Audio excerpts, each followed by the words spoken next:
Hello everyone, welcome to Varnika classes. आज की class में हम 9th क्लास का चैप्टर ग्रेविटेशन डिस्कस करेंगे।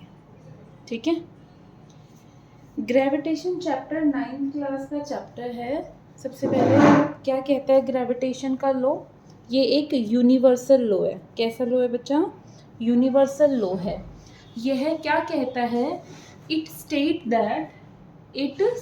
That every body in the universe में जितनी भी बॉडी है ना, यूनिवर्स में जितनी भी बॉडी है वो क्या करती है? अट्रैक्ट करती है एवरी अदर बॉडी को। हर दूसरी बॉडी को क्या करती है बच्चा? वो अट्रैक्ट करती है।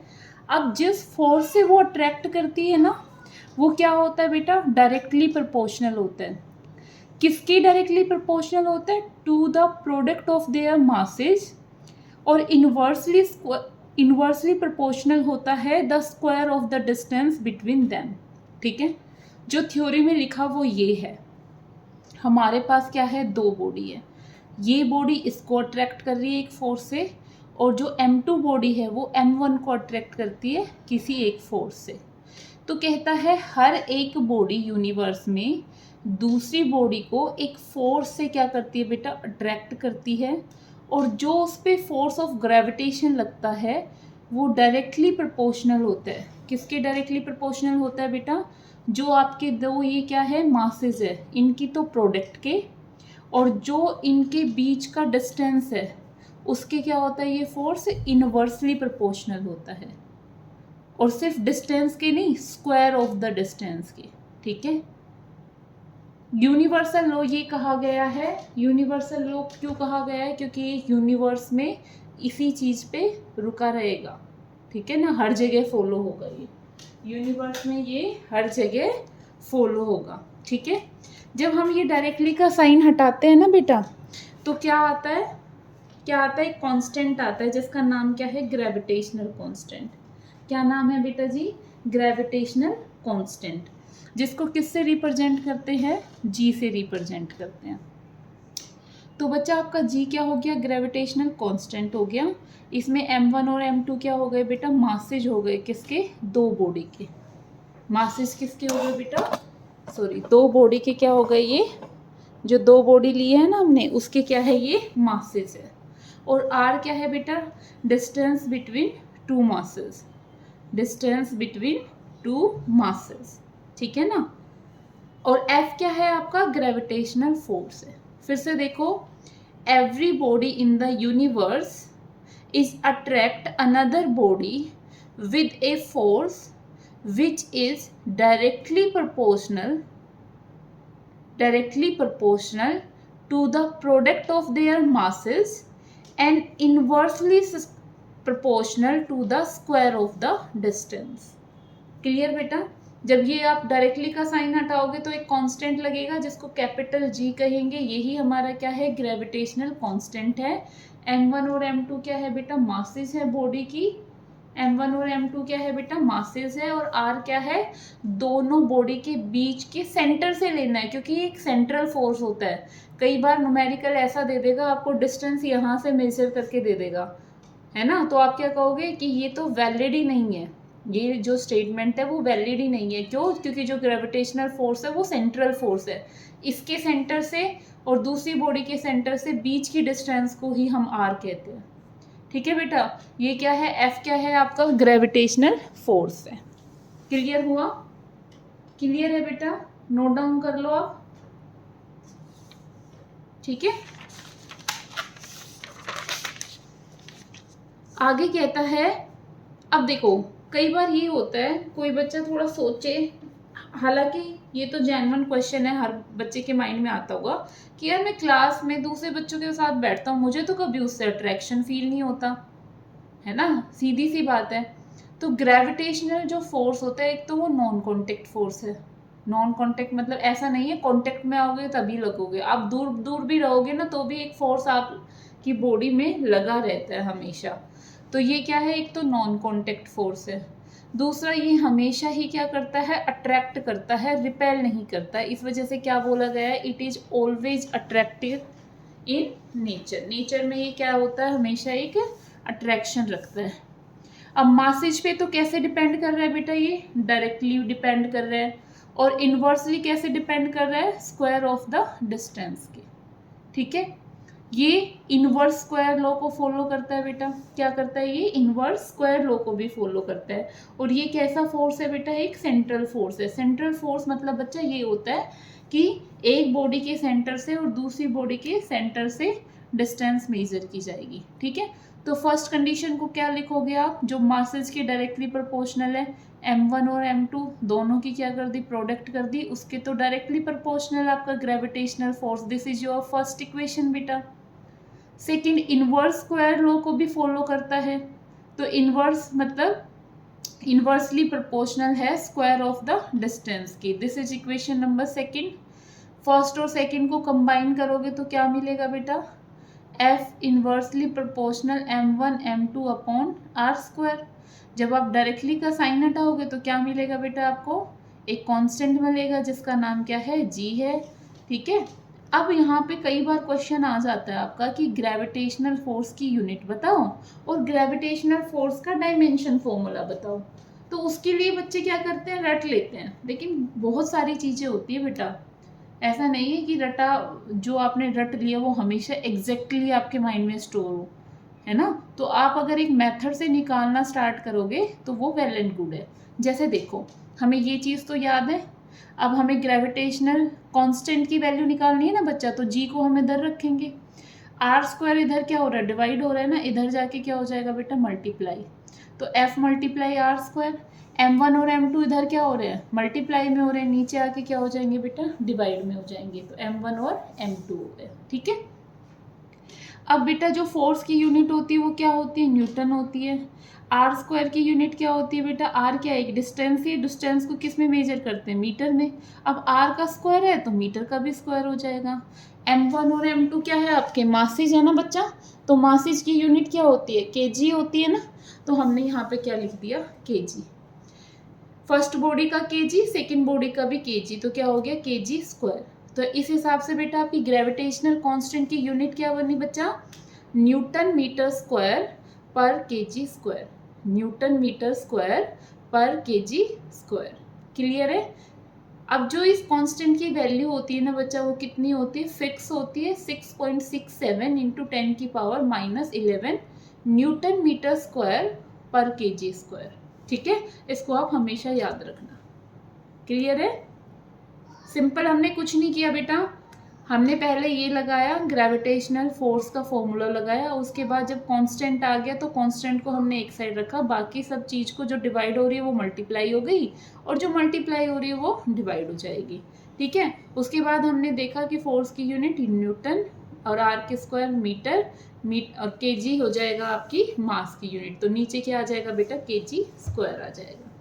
ठीक है, जी को किस नाम से जाना जाता है बेटा, यूनिवर्सल कांस्टेंट के नाम से जाना जाता है, क्योंकि इसकी जो वैल्यू होती है वो हर जगह क्या होती है बेटा, सेम रहती है, कांस्टेंट रहती है, फिक्स रहती है।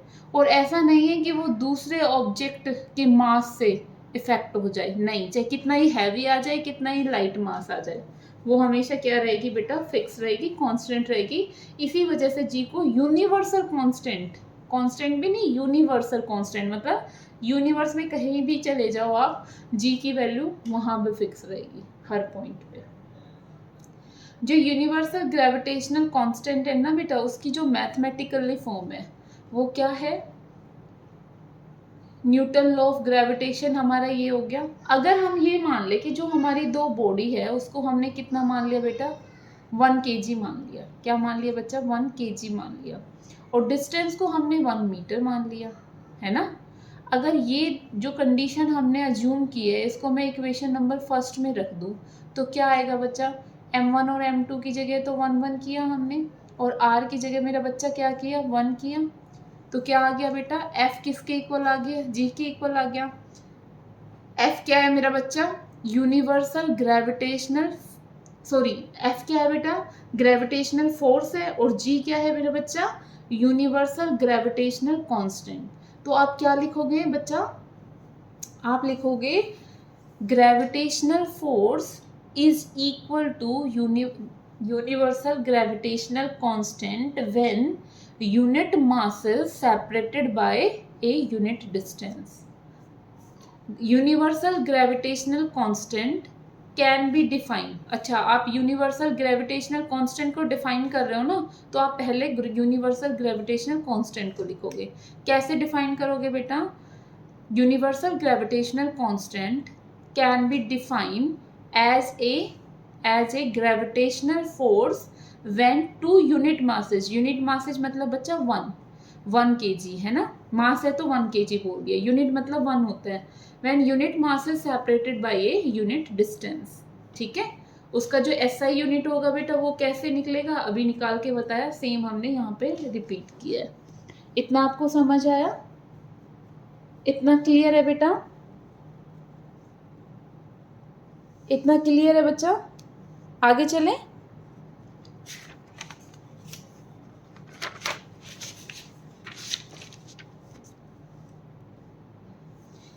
यहाँ पे कहते हैं कि dependence of gravitational force on masses. Mass पे कैसे डिपेंडेंट रहता है ग्रेविटेशनल फोर्स, उसको जानने के लिए हम क्या करेंगे बेटा? हमें ये तो पता है जो फोर्स ऑफ अट्रैक्शन होता है ना वो डायरेक्टली प्रोपोर्शनल होता है किसके?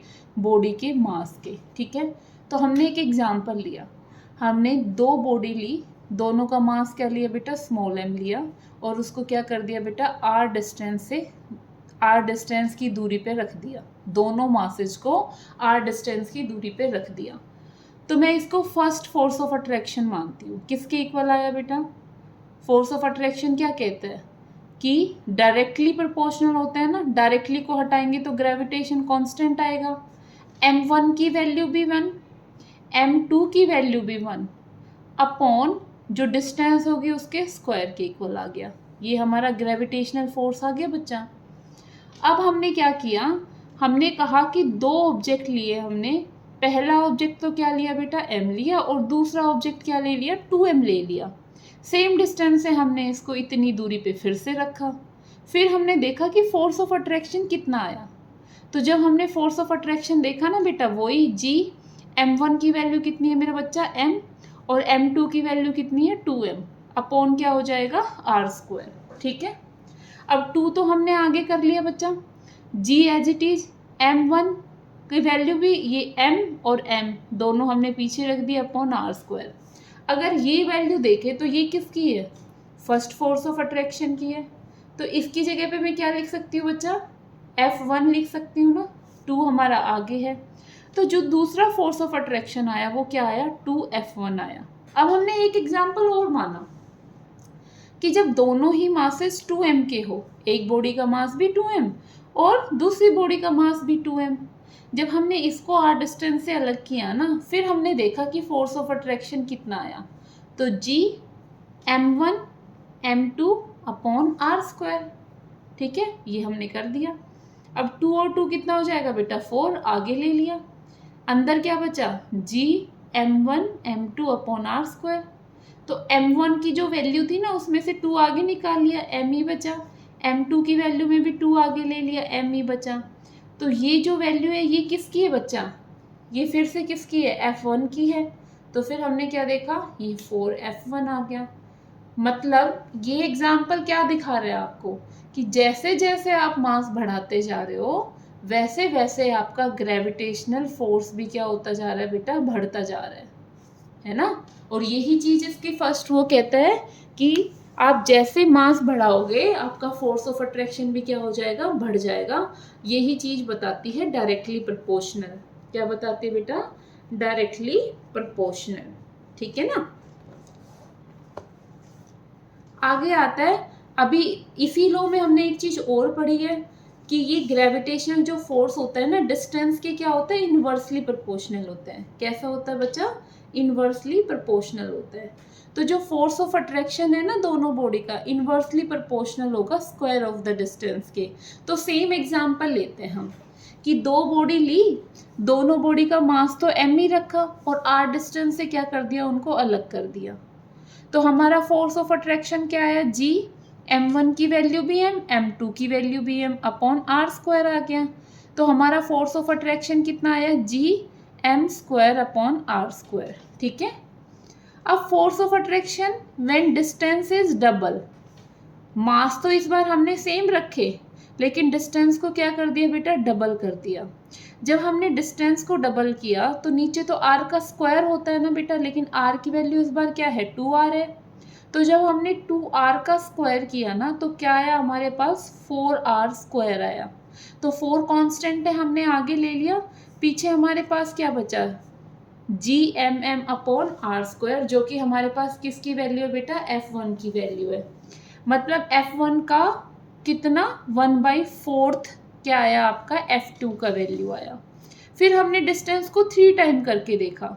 जब हमने 3 टाइम करके देखा ना बेटा, तो r का स्क्वायर, मतलब r की वैल्यू इस बार क्या है, 3r है, तो 3r का स्क्वायर कर दिया, तो कितना आ गया हमारे पास, 9r स्क्वायर आ गया। अब ये क्या है, GMM upon R square, GMM upon R square क्या है बेटा, F1 की वैल्यू है। तो इस बार F1 का कितना हिस्सा आया, 1/9 हिस्सा आया F3। तो क्या देख रहे हैं हम, जैसे जैसे हम डिस्टेंस बढ़ा रहे हैं ना, वैसे वैसे फोर्स क्या होता जा रहा है बेटा, कम होता जा रहा है। वैसे वैसे फोर्स क्या होता जा रहा है आपका, कम होता जा रहा है। अब क्वेश्चन ऐसे अलग अलग नहीं पूछेगा, क्वेश्चन कैसे पूछेगा, कंबाइन कर देगा। क्वेश्चन क्या कर देगा बेटा आपका, कंबाइन कर देगा। जैसे कि अभी मैंने वो क्वेश्चन आगे किए हुए हैं, ठीक है ना। ग्रेविटेशनल फोर्स पहले 2 लाइट ऑब्जेक्ट का निकालेंगे हम। लाइट ऑब्जेक्ट मतलब बिल्कुल हल्के ऑब्जेक्ट ले रखे हैं हमने बेटा। 2 मासेज हैं, दोनों ही 1 kg के हैं, और दोनों के बीच में डिस्टेंस कितनी है बेटा, 1 मीटर है। क्लियर है। अब जो ग्रेविटेशनल कांस्टेंट की वैल्यू है वो याद कर लो, 6.67 इंटू 10 की पावर -11, 6.67 इंटू 10 की पावर -11 न्यूटन मीटर स्क्वायर पर केजी स्क्वायर। अब कैलकुलेट करोगे आप ग्रेविटेशनल फोर्स को, तो पहले तो आप क्या रखोगे बेटा, फॉर्मूला रखोगे, GM1 M2 upon R square.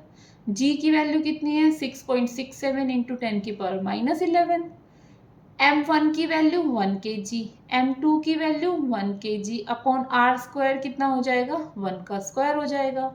तो आपका फोर्स क्या आ जाएगा बेटा, 6.67 इंटू 10 की पावर -11, क्योंकि फोर्स की यूनिट क्या है, न्यूटन, तो यहाँ पे न्यूटन आ जाएगा।